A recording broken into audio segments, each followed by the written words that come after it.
अरे मीडिया वालों, कई 100 किलोमीटर तक जाते हो नेताओं के साथ, अभिनेताओं के साथ, उनकी मार्केटिंग करने, लेकिन इन किसानों का सच्चा दुख दिखाने के लिए आप लोगों के पास टाइम नहीं है। ये देखिए नंगे पैर बैठी हैं वो खेत में, हिम्मत नहीं है किसी की, अधिकारी के परिवार के लोगों की कि 2 मिनट भी इस खेत पे बैठ जाए। देखिए चुप हो जाइए। देखिए भाई, और चेता रहा हूं झांसी के प्रशासनिक अधिकारियों को कि भाई इनकी आके मदद करो। ये आग लग चुकी है पनौली में, पूरी फसल जल के पूरी नष्ट हो गई है। देखिए पूरी नाश हो गई पूरी फसल।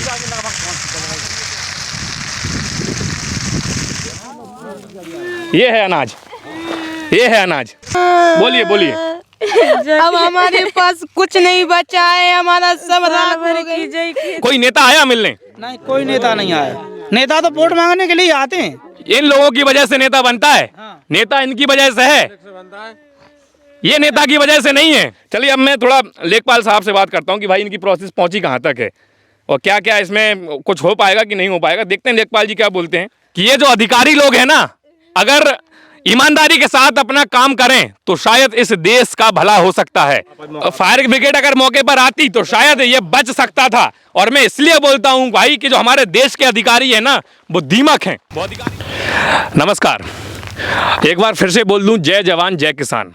कुछ दिनों पहले आपने मेरा वीडियो देखा होगा, बबीना के ठकरपुरा में मैंने फसल जलने का एक वीडियो बनाया था और उस टाइम पे जो वीडियो की शुरुआत की थी वो जय जवान जय किसान से ही की थी। लेकिन जय जवान जय किसान के आगे की एक लाइन और बोल देता हूं, जो एक मूवी में दिखाया गया था, एक फिल्म में दर्शाया गया था, जय जवान जय किसान 100 में से 99 बेईमान। देखिए, किसान मतलब कि अन्नदाता। अभी कुछ चंद दिनों पहले मैंने जो ठकरपुरा का वीडियो दिखाया, उस परिवार का हाल आपने देखा होगा। वहाँ पर भी ना तो कोई नेता गया, ना कोई मीडिया वाला गया। मैंने पूरी कोशिश की थी कि उनकी जितनी मदद कर सकूँ वो मैंने की। फिर कुछ दिनों बाद मुझे पता लगा कि झांसी जिले में ही पनौली कला एक गाँव है, वहाँ पर भीषण आग लगी। वह आग ठक्करपुरा के उस आग से कई गुना ज़्यादा थी। ठक्करपुरा में जो आग लगी थी वो लगभग 2.5 एकड़ में थी। देखिए, दुख छोटा या बड़ा नहीं होता, लेकिन यहाँ पे जो आग लगी है वो लगभग 10 एकड़ के एरिया में लगी है। इस पनौली कला के गांव के लगभग 10 किसानों की फसल जल के राख हो गई। साल भर का जो उनका मेहनताना था, साल भर की जो मेहनत थी, खाने के लिए जो अनाज आना था, गाय बैलों के लिए जो भूसा आना था, सब जल के राख हो गया है। जमीनी हकीकत दिखा रहा हूँ, ये देखिए। जो कोई दिखाता नहीं है वो चीज़ मैं आपको दिखा रहा हूँ। ये अनाज है, ये वो अनाज है जो आप और हम खाते हैं। आज जब आप अपना लंच करें या डिनर करें अपने घर के एसी वाले कमरों में बैठ के या कहीं पर भी बैठ के, तो इन किसानों की तस्वीर, इन किसानों को जरूर याद कर लीजिएगा, क्योंकि ये वो किसान है जो खेतों में मेहनत करते हैं। कड़ी धूप है, अभी पारा जो है यहाँ का 45 डिग्री का पारा है। मैं इनके साथ खड़ा हूँ, लगभग आधा घंटे से मैं खड़ा हूँ। मेरी यहाँ पे हालत खराब हो गई है, मैं यहाँ पे बैठ नहीं पा रहा हूँ। लेकिन ये लोग रोज इन्हीं खेतों में काम करते हैं। लेकिन जब इनके खेतों में आग लग गई, ये देखिए लेडीजें रो रही हैं, उनके परिवार की लेडीजें रो रही हैं। इनका दुख इतना बड़ा है कि उसको शब्दों में बयां नहीं किया जा सकता। लेकिन बात वहीं पे आती है कि भाई इन किसानों का आखिरकार है कौन। जो मैंने उस दिन आपसे कहा था कि इनका विकास जो है ना, किसानों की विकास की बातें सिर्फ नेताओं के भाषणों में और अधिकारियों के कागजों तक सीमित रहती है, जो मैंने आपको उस दिन भी कहा था और आज फिर से बोल रहा हूं। और चेता रहा हूं झांसी के प्रशासनिक अधिकारियों को कि भाई इनकी आके मदद करो। हालांकि इन्होंने बताया कि मौके पर उस दिन पुलिस भी आई थी, उसके बाद लेखपाल भी आए, लेकिन उस दिन के बाद कितने दिन हो गए भाई, कितने दिन हो गए? 2 दिन हो गए। उसके बाद पुलिस ने कुछ आपको बताया कि भाई मुआवजा मिलेगा कि नहीं मिलेगा? अभी कुछ नहीं बताया। लेखपाल ने क्या कहा? लेखपाल वही सर्वे करके चले गए थे, सर्वे करके चले गए। लिखित लेके चले गए थे। खैर, किसानों का तो कोई नहीं होता है वोट मांगने के लिए। और जब चुनाव का टाइम आता तो हर आदमी कहते हैं हम तुम्हारे साथ हैं, हम आपके लिए ये करेंगे वो करेंगे, लेकिन किसानों के लिए कहीं कुछ नहीं है। आप लोग चुप हो जाइए। देखिए, चुप हो जाइए, आप लोग चुप करवाइए। शांत हो जाओ। देखिए, हो जाओ, ठीक है, चुप हो जाइए।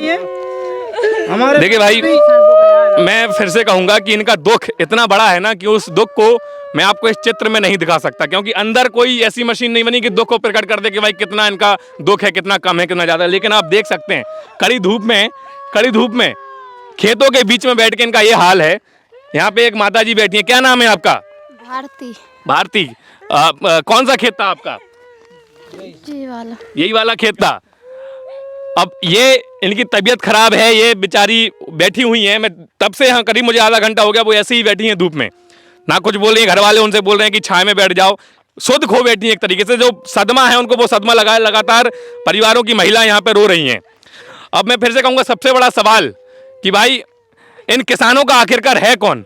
भाई साहब कुछ बोल रहे थे, क्या बोल रहे थे भाई साहब? आपकी बात अधूरी रह गई ये थी। बोल रहे थे हमारे खाने के लिए भी कुछ नहीं, हमारे बच्चे भी भूखे मर रहे हैं, पढ़ाई लिखाई के लिए पैसे नहीं, के साथ हम क्रेडिट कार्ड लोन लिए हैं इस पे, और खेती भी हम तनख्वाह से लिए थे, हमारी खुद की भी खेती नहीं है।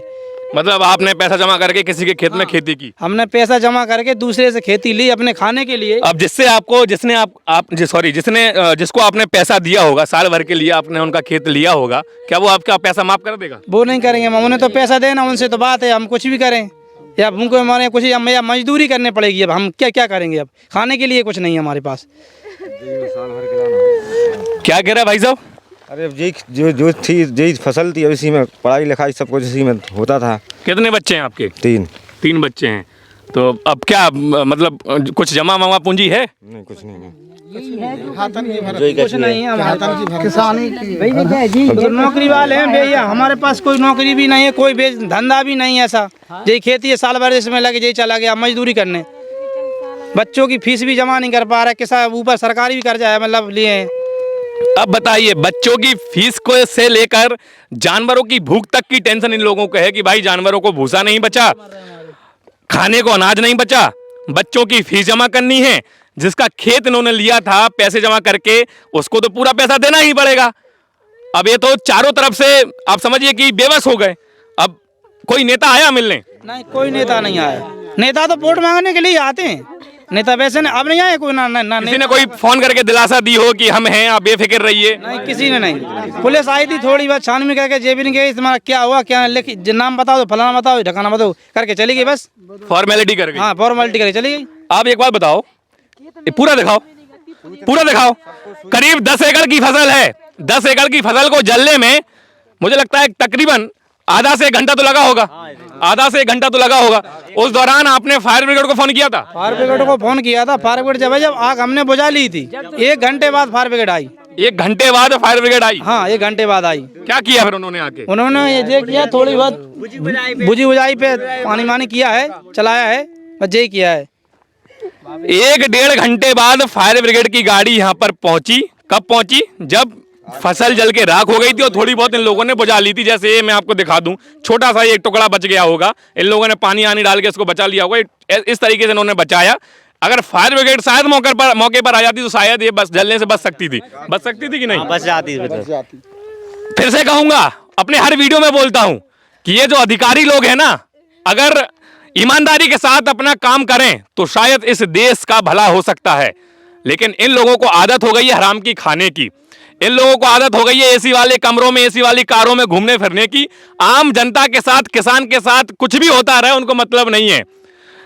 अरे साहब, जो अनाज आप खा रहे हो, जो रोटी आप खा रहे हो, जो दाल चावल आप घर पे पका रहे हो ना, वो इन्हीं के खेतों से, इन्हीं की मेहनत से उगता है। और आप इनकी भी नहीं सुनोगे ना तो ऊपर वाला सब देख रहा है। भाई साहब, आप एक बार बताओ, आप कुछ कहना चाहते हो? आप लोग कुछ भी ऐसा हो कि आप बताना चाहते हो, सरकार तक कुछ मैसेज पहुंचाना चाहते हो? सरकार से जे तक मैसेज पहुंचाना चाहते हैं कि उस टाइम पे जब चुनाव आता है तो वोट मांगने के लिए सब आते हैं, तो हम यही आशा लगाते हैं चलो हमें ये सरकार आएगी तो हमें फायदा हो गए। अब हम जे सरकार से ये विनती हमारी कि जो हमारा नुकसान हुआ है उसकी भरपाई कर दे। हम लोग भूखे मर रहे हैं, हमारे बच्चे भी भूखे हैं। देखिए, बहुत है, यही मदद मिल जाए बहुत। किसान ज्यादा नहीं चाहता भाई, वो ये नहीं चाह रहा है कि आप हमें दुनिया भर के वो दे दो, सोने जेवरात दे दो, हीरे वो दे दो, हमें एक नौकरी दे दो। वो ऐसा कुछ नहीं मांग रहा है। वो तो ये मांग रहा है कि जो जला है इसका आप निरीक्षण कर लो, इसकी जांच कर लो, और जो मुआवजा होता हो उन व्यक्तियों को वो मुआवजा उनको दे दो। अब देखिए, जब मैंने ठकरपुरा का वीडियो बनाया था तो मेरे पास बहुत से कॉल आए कि पंकज जी आप क्यों चक्कर में पड़ रहे हो, इसमें नेता की क्या गलती है, नेता इसमें क्या कर ले, आग तो बहुत जगह लगती है, नेता कहां कहां जाएगा। भाई, जब नेता घर घर वोट मांगने जा सकता है ना, तो घर घर मदद करने भी जाएगा। इन लोगों की वजह से नेता बनता है, नेता इनकी वजह से है, ये नेता की वजह से नहीं है, ये नेता की वजह से नहीं है, नेता इनकी वजह से। इन्होंने वोट दिया तब नेता बना। अब आप समझिए, ये लोग प्रतिनिधि चुनते हैं कि भाई हमारी वो सुनेगा, हमारी बातें आके पहुंचाएगा, हमारे साथ अगर कोई दुर्घटना घटेगी तो हमारे साथ कंधे से कंधा मिलाकर खड़ा रहेगा। इस तरीके के इनके उस समय पे जो भी चुनाव होते हैं, मैं किसी एक नेता को पॉइंट आउट नहीं कर रहा हूं, मैं विपक्षी वाले नेताओं को भी बोल रहा हूं, क्योंकि वो भी वोट मांगने आते हैं। बताइए। चुनाव होता है तो हम लोग तक सूचना आती है तो हम 3-3 4-4 महीने चुनाव के संघर्ष किया है, खुद की गाड़ी की पेट्रोल जलाई और नेताओं को सब सपोर्ट किया, वोट दिलाए सब गांव ने हमारे, जहाँ जहाँ भी रिश्तेदार हैं वहाँ गए हैं कि वोट इस पर डालना या जे नेता को देना, हमने मदद की है।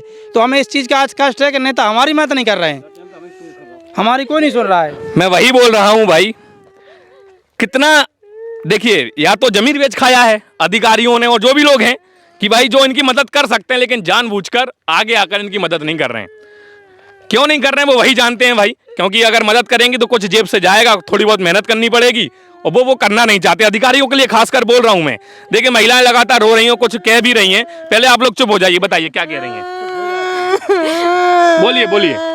अब हमारे पास कुछ नहीं बचा है, हमारा सब राख हो गई। 6 महीने की पूरी हमारी फसल जल चुकी है। अब हमारे छोटे छोटे बच्चे क्या करेंगे, क्या खिलाएंगे, क्या हम अपने ढोल बच्चे को खुआएंगे, बताओ हम क्या कर सकते हैं अब।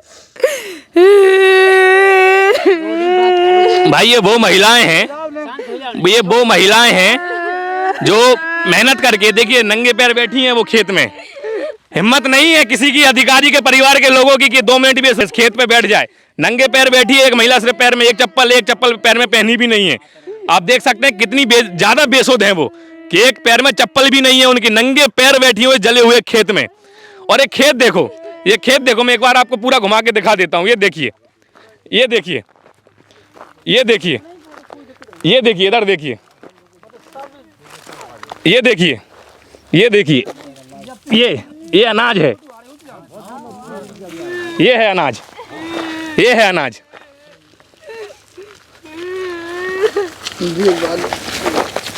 ये है अनाज और ये है हकीकत। ये देखिए, जब इस अनाज को ये लोग देखते होंगे ना तो इन्हें कैसा लगता होगा वो आप और हम सोच भी नहीं सकते, आप और हम सोच भी नहीं सकते।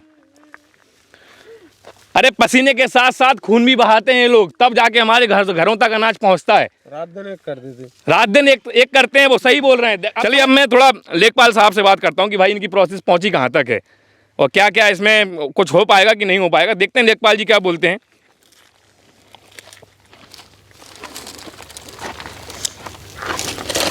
लेखपाल साहब आए थे? लेखपाल साहब आए थे, कागज जमा किए हैं, अनुशासन दे रहा है अभी तो। हम तो दे दिए। उनका काल है स्विच ऑफ आ रहा है। कोई नंबर है आपके पास उनका, किसी के पास? 2 नंबर 84 1 मिनट 84 23 23 93 40 रुक जाओ 1 मिनट, तुम बोलो। 40 40 ठीक। देखते हैं भाई, बिजी चल रहा है, बिजी जा रहा है। लेखपाल साहब का नंबर हम लगातार लगाएंगे, जब तक उठाएंगे नहीं तब तक लगाएंगे और लाइव पूछेंगे कि भाई कहाँ तक पहुँचा है इनका प्रयास। जो लेखपाल इनके लिए प्रयास कर भी रहे हैं कि नहीं कर रहे हैं वो भी पूछेंगे। You have dialed is currently busy. Please try later. आपके द्वारा डायल किया गया नंबर अभी व्यस्त। रुक जाओ को नन्नू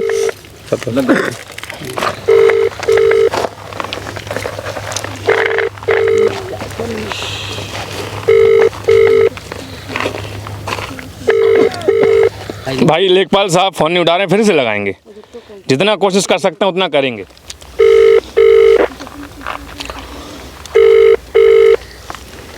यहाँ जहाँ तक आपकी निगाह जाएगी ना, पूरे खेत आसपास के दिखाओ, यहाँ तक दिखाओ, पीछे तक सारे खेतों में आग लगी हुई है, सारा दिखाओ। पीछे की बाल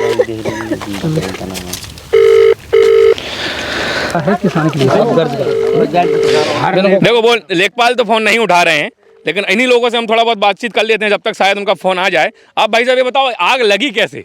कौन था यहाँ पे उस टाइम पे जब आग लगी थी? कोई था यहाँ पे उस टाइम पे? कैसे लगी थी आग? कोई पता नहीं है कैसे लगी, मतलब गेल की बगल से लगी, कैसे लगा चली आई थी काट रहा। वहाँ बिजली का खंभा खड़ा है, कहाँ पे खड़ा है?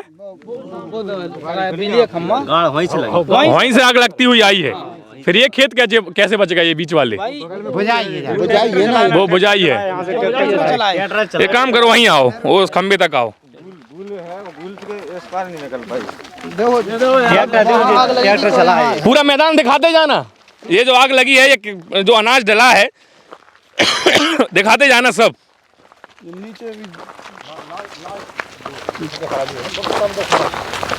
वहाँ लगी थी तो इसमें हेरो काट दी खड़ी किसी में गेहूँ में, खड़ी गेहूँ में हेरो मतलब ट्रैक्टर रोकने के लिए, लेकिन रुकी नहीं फिर भी। लेकिन फिर भी नहीं रुकी। लेकिन रुकी नहीं। ये दिखाओ जरा, ये देखिए, ये बीच में आपको एक कट दिख रहा होगा, कहाँ गया, इधर आओ। ये बीच में एक जो कट दिख रहा है ना आपको, वहाँ से जब आग इस खेत में लगी थी, इस तरफ वाले खेत में, तो इस खेत को बचाने के लिए बीच में से इन्होंने ट्रैक्टर से एक कट लगा दिया ताकि आग इस पार ना पहुंचे, हटो छोटू वहां से, ताकि आग उस पार ना पहुंचे। ये कट जो देख रहे हैं ना आप, ये वाला कट, ये पूरा लगा हुआ है, ये वाला कट। अब समझिए, जिस टाइम पे आग लगी थी, इनके किसी व्यक्ति ने ट्रैक्टर चला के ये कट लगाया है, अपनी जान की बिना परवाह किए हुए ये किया है। आप समझ सकते हैं कि कितना बड़ा संघर्ष इन लोगों ने किया होगा इस आग को बुझाने के लिए, कट लगाया, लेकिन फिर भी भगवान को कुछ और मंजूर था, वो आग जो है इस खेत में भी पहुंच गई। फायर ब्रिगेड अगर मौके पर आती तो शायद ये बच सकता था। और मैं इसलिए बोलता हूं भाई कि जो हमारे देश के अधिकारी है ना, वो दीमक हैं, वो अधिकारी नहीं है, वो देश को धीरे धीरे खाने का काम कर रहे हैं। क्योंकि अगर वो अपनी जिम्मेदारी से काम पूरा करेंगे तो ये मैं बता दूं कि ऐसी दुर्घटनाएं तो समय से पहले होने से बचाई जा सकती हैं। इन लोगों का मेहनताना, इन लोगों की मेहनत, इन लोगों का जो आशा थी इस फसल से, वो समझिए पूरा इस फसल के साथ साथ जल के राख हो गई। कि ये अमूमन कितना नुकसान हुआ होगा? अनुमान 10 एकड़ खेती का है तो 200 कुंटल के करीब गेहूँ। 200 क्विंटल के करीब, मतलब मेरे हिसाब से 4-5 लाख रुपए। हाँ, 5 लाख रुपए का, 5 लाख रुपए का नुकसान हुआ है आप लोगों का। जे क्या है जे पूरी थी, जे पूरी जो कटी जली थी, ये पूरी थी, हाँ, काट के आप रख दी थी, ये पूरी जली है। दिखाओ पूरा पूरी 5-5 किलो अनाज था। कई लोग पूरी नहीं समझते होंगे क्योंकि भाई उनको इतना ज्ञान नहीं है खेती किसानी का। पूरी का मतलब जब कटाई होती है तो टुकड़ों में अलग अलग जो कटाई करता है अपनी अपनी अलग अलग रखता जाता है। हर एक जगह पे जहाँ पे कटाई हो जाती है एक इकट्ठा करके रखता जाते हैं थ्रेसिंग के बाद। वही मेहनत के बाद का जो अनाज था यहाँ पे इन्होंने इकट्ठा करके रखा हुआ था, लेकिन आग ने उसको भी नहीं छोड़ा। कि ये जो खंभे लगे हैं ना सामने, इसमें शॉर्ट सर्किट हुआ, अचानक से इसमें चिंगारी निकली, वो चिंगारी खेत में जाके पड़ी और वहाँ से आग लगना शुरू हुई। अब बड़ा सवाल यह है कि भाई ये जो खंभे लगे हैं बिजली विभाग के, हर्जाना वो देंगे या फिर किसी और योजना के तहत इनको हर्जाना मिलेगा? वो बिजली विभाग वाले जिनका अगर आप 1 महीने बिल नहीं भरो तो वो बिजली काट देते हैं। वो बिजली विभाग वाले कि अगर आप कटिया डाले हो, किसान कोई कटिया डाले हो, तो उसके ऊपर ज़िंदगी भर के लिए मुकदमा ठोक दिया जाता है अगर वो पकड़ा जाए। मैं ये नहीं बोल रहा हूँ कि किसान सही करता है, वो बिल्कुल सही, बिजली विभाग का जो कार्रवाई है वो बिल्कुल सही करते हैं, चोरी किसी भी चीज़ की गलत है। लेकिन अब जो दुर्घटना घटित हुई है, बिजली विभाग का जो शॉर्ट सर्किट यहाँ पे हुआ है, अब उसके लिए कौन जिम्मेदार होगा? उसकी जिम्मेदारी कौन लेगा? ये खंभा तो निर्जीव है, इसके ऊपर तो मुकदमा लिखा नहीं जाएगा, इसको तो दोष दिया नहीं जाएगा। लेकिन भाई जो अधिकारी हैं, खेतों के ऊपर से जो हाई टेंशन तार निकाली है, इसकी वजह से जो निकला, जो चिंगारी छूटी है, अब उसका हर्जाना कौन भरेगा? किसान किसके पास जाए? क्योंकि भाई आपने बिजली के अधिकारियों से बात की क्या? बिजली विभाग के अधिकारियों से नहीं, किसी उनको सूचित किया इस बारे में? नहीं, हमारे पास नंबर भी नहीं है। और पुलिस वालों को बताया कि यहाँ से कोई शॉर्ट सर्किट हुआ था? हाँ, पुलिस वालों ने क्या कहा? पुलिस वालों ने कुछ नहीं कहा, केवल लिख के ले गए। और उन्होंने ये भी नहीं कहा कि ये बोल रहे थे कि नेकपाल को बताओ, नेकपाल को बुलाओ, लिखें दो उन्हें। लेखपाल साहब ने बताया भी नहीं है इससे। ये देखिए, ये खंबा है, यहाँ पे आप नीचे आग देख सकते हैं, यहाँ से आग लगना शुरू हुई, यहाँ से आग लगना शुरू हुई और ये इन खेतों में आके आग इस तरीके से, आप शायद यहाँ से आई होगी क्योंकि ये देख सकते हैं आप, इस तरीके से यहाँ से आग लगना शुरू हुई और ये पूरी आखिरी तक, जहाँ तक आपकी निगाह नहीं जाएगी वहाँ तक लगभग 10 एकड़ के एरिया में ये आग पहुँची।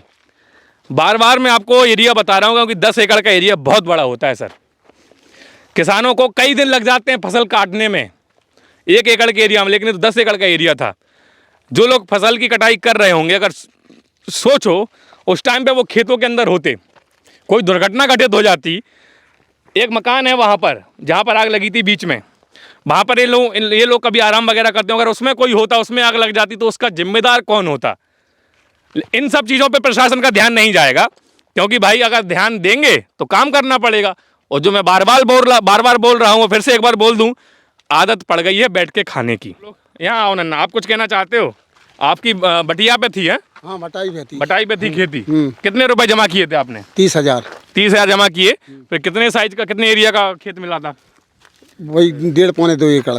देखिए 30,000 रुपये जमा करने के बाद दादाजी ने खेत लिया और उस पर फसल की, कुछ बचा उस फसल में? पूरी राख हो गई? कुछ नहीं बचा, सब राख हो गई। सब राख हो गई। तो क्या चाहते हैं आप सरकार से? क्या सरकार जो कुछ मदद सरकार से बन जाए तो मदद दे दी। और क्या लग रहा है कि मदद होगी? उम्मीद है? उम्मीद तो है कि मिल है। किससे उम्मीद है? अब सरकार ही से है उम्मीद। और कौन? सरकार में जो बैठे हैं उन्होंने आपसे बात की? नहीं, कोई बात नहीं हुई। विधायक भी नहीं आया। हाँ? विधायक भी नहीं आया। विधायक आता तो वोट मांगने के लिए, सब वोट मांगने के लिए हाथ जोड़ेंगे, लेकिन आज मौका पे कोई नहीं आया। अभी चुनाव के टाइम कोई नहीं जाओ कि जब कोई नहीं जाओ। और जब के लाने महीने फिरती हैं कि सरकार भी नहीं बन जाए, अपने को कुछ मदद मिले, कुछ मिले, लेकिन आप एक बात बताओ, आप लोगों में से किसी ने भी विधायक जी तक ये चीज पहुंचाई, बात पहुंचाई? हाँ, बात पहुंचाई है। किससे बात की थी आपने? मेरा भाई है, उसने बात करी थी विधायक जी से कि हमारे ऐसी ऐसी बात है। तो जब मतलब विधायक जी ने ये कहा था कि घबराओ नहीं, आपको जो नुकसान हुआ है उसका मुआवजा दिलाएंगे। उसका मुआवजा दिलाएंगे। देखिए कोई विपक्षी नेता नहीं, कोई विपक्ष का नेता आया होगी भाई? क्योंकि खेत पे तो कोई नेता नहीं खेत तक कोई नहीं आया। कोई नहीं आया। कोई मीडिया? नहीं, अभी तक कोई नहीं आया। आपसे बड़ी उम्मीद है, बड़ी खुशी है कि आप आए हो हमारे यहाँ तक। जो हमारी जो नुकसान हुआ है वो उसका आप समझ रहे हो, और जो खबर फैलाओगे और जो भी मत करोगे वो आप कर रहे हैं। बड़ी खुशी की बात है। कल आए थे वो एग्रीकल्चर डिपार्टमेंट से आए थे। एग्रीकल्चर डिपार्टमेंट से? मीडिया से कोई नहीं आया? एग्रीकल्चर। अरे मीडिया वालों, कब जागोगे? पिछले वीडियो में भी मैंने आपसे कहा था, जब मैं ठकरपुरा गया हुआ था, कि आप लोग सिर्फ वहाँ पे जाते हो जहाँ पर आपको कुछ मिले, जहाँ पर आपको खाने पीने की व्यवस्था हो, आपको मिठाई की व्यवस्था हो, वहाँ जाते हो। किसान के घरों नहीं जाते, किसान के घरों पे नहीं जाते। देखो, चौथा स्तंभ हो, फिर से बता रहा हूँ, चौथा स्तंभ हो इस देश का, सच्चाई लाना आपका काम है। खेतों तक आओगे, हकीकत जब दिखाओगे तभी सच्चे पत्रकार कहलाओगे। अन्यथा जो आजकल शब्द चल रहे हैं ना मीडिया में, उन शब्द के इर्द गिर्द आपका भी चुनाव हो जाएगा कि आप भी उसी में आते हैं। आओ, जमीन पर दिखाओ। कई 100 किलोमीटर तक जाते हो नेताओं के साथ, अभिनेताओं के साथ, उनकी मार्केटिंग करने, लेकिन इन किसानों का सच्चा दुख दिखाने के लिए आप लोगों के पास टाइम नहीं है। अरे मेन स्ट्रीम मीडिया तो छोड़िए जनाब, social media, print media, electronic media, local के पत्रकार, कोई भी इनके साथ इनके दुख में खड़ा नहीं हुआ। और फिर कहते हैं कि हम पत्रकार हैं। भाई, हम सच दिखाने का काम करते हैं, हम निर्भीक पत्रकार हैं। काहे के पत्रकार हो भाई? जब इनके साथ खड़े नहीं हो सकते तो काहे के पत्रकार हो? अगर कोई इस वीडियो को देख रहा है ना पत्रकार बंधु, मेरा भाई, तो आओ, मैं आपकी मदद करूंगा। आपको मैं अपनी गाड़ी से लेके आऊंगा यहां तक, अगर आपके पास कोई साधन नहीं है तो। लेकिन आओ और दिखाओ, क्योंकि जरूरी है। मैं किसी सरकार को दोष नहीं दे रहा हूं, लेकिन जो मदद इनकी की जा सकती है ना, वो मदद इनकी, ये लोग उससे निराश हैं कि वो मदद नहीं हो रही है।